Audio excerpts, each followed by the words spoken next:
All right, our first Swampcast of the year. Of course, we're going to preview Florida's game against Bowling Green, and we'll be doing this all year. Pat Dooley, Robbie Andrew from the Gainesville Sun. And Robbie, there's two things I'm watching in this game.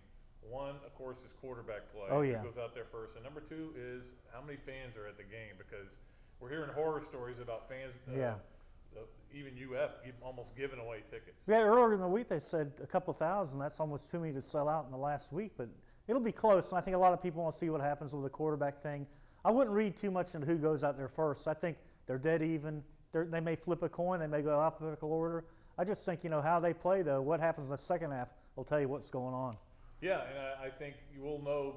I think we'll all have a good idea after this game who's going to start at Kyle Field, and that's the big thing, of course. Yeah, they may know, but that night, Muschamp may say, "Look who played well. He's our starter." He's not going to tell us. Yeah, but he may know in his mind. But I'll know in my mind who should start, whether he likes it or not. But and you can write about that. I will write. I'm sure I will write about the quarterback situation. But obviously, now I've been saying to all these Gator clubs I've been speaking to that I thought Brissett would be the starter, because Brissett, from what I was told, was a leader coming out of the spring. From what I was told in camp, he was doing a better job. Driscoll had the injury. Well, today I get a call from one of my sources who's watched practice saying Driscoll's blown by him. Yeah, so we'll see how that all works out. But you're right, Brissett has been kind of the popular guy going back to the spring. Everybody kept saying he's going to be the guy. Right. Now the poll has kind of changed a little bit late. It looks like that Driscoll may have a little bit of an edge. But he's going to have to do it on Saturday. Nobody has an edge until they go and play. Well, and that's it. And nobody's ever going to diminish the importance of practice. No. Practice is huge. But doing it in practice and doing it in games are sometimes two different things, whether you're a quarterback or a punter. Yeah, but like I told people all week, Danny Werfel used to look terrible in practice. But boy, you turn the lights on, he was a different guy, and he was a great quarterback. So you got to see how they do in a game, and I have no problem with the way they're doing this. Yeah, well, some people do have a problem with it. I think Will have been better not just telling anybody, but, and then just doing it. Because, the problem you run into is, what if Brissett leaves them on a drive, and then they get the ball back, he leaves them on another drive, and he leaves them on another drive, and then all of a sudden the second quarter, Bowling Green has a huge drive, and they run a kickoff back for a touchdown, so you don't get, I don't think you want to be that rigid in what you're doing. Well, hey, he's the coach, and we'll let him see. It's not just the quarterback, so we're going to see a lot of things, and one of the things I alluded to in my column in Thursday's paper was the 10 things I want to see, and Robbie, I think there was a theme there of physicality. I want to see some running backs break some tackles and some pancake blocks and stuff like that we haven't seen in a while. Yeah, and all this toughness talk back, going back to last year's FSU game, not tough enough. They've been preached this whole thing. If they don't run the ball at the middle in the first play, I'll be shocked. Yeah. I think Gillisley at the middle. middle. But it won't be a belly play. No, but they're going to try to blow somebody off the ball in the first play and take it from there. But that's kind of going to be their statement, I think.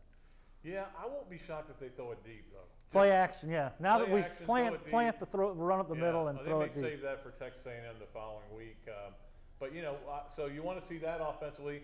One of the things I point out in the column, you want to see a receiver make a play. Yeah. I mean, they other than Andre DeBose getting behind the defense last year, nobody made a play who's coming back. Yeah, it'll be interesting to see how Pease uses all his players, like Trey Burton, Omarius Hines. He's going to get people incorporated into the offense and use a lot of different weapons. I think you'll see the ball spread around a lot more. It's going to be fun to watch that, I think. Yeah, and I think, overall, certainly Bowling Green's not, I don't know if they're a cupcake, but they're close to it. But the good thing is they'll throw the ball around a lot. Exactly. And Florida needs that because they're going Texas A&M, Tennessee in the next 2 weeks. So it's a great warm-up for them. And I think it'll be a good test for what's supposed to be a very good defense.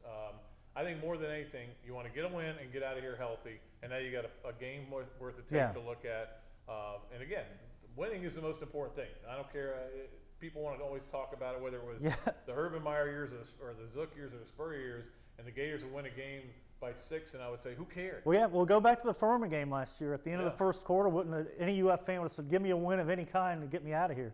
And so if you remember Spurrier, other than that first year, he had a lot of openers that weren't. Yeah. The one year in, what was it, 95? When Houston. When he threatened to leave, threatened to walk off the program because they booed our left-footed punter. He almost liked that, though, to look bad in openers. But this is a team that doesn't want to look bad in an opener, Pat. They, coming off last year, that last game of the Swamp, they want to come out and play really well in the open. They want to go play good fundamental football. And one of the things I pointed out in the column, Robbie, win the turnover battle. Last year they were -3 against Florida Atlantic. Yeah, I know. They were, the thing is, they're a defense that wants to fly around. They really didn't do that a lot last year because people were still learning the defense. They know it now. They should be able to fly around and make a lot of plays. Absolutely. Well, that's going to do it for our preview of the Florida game against Bowling Green. We'll be back, of course, Are we allowed on the field after the game? Yeah, once everybody's off the field, we're okay. So we'll be on the field. We'll With the tell you, lawnmowers and the blowers. that's right. Tell you what we think of Florida's opening game. Look forward to it. It's the start of a long season, but It'll go we're fast. glad it's here. It's And like, it does go fast. it's like Christmas Eve right now. Yeah. We're ready to get out there and enjoy it. So until then, Robbie, Andrew, and Pat Billy, the Gainesville Sun saying so long from the Sunshine State.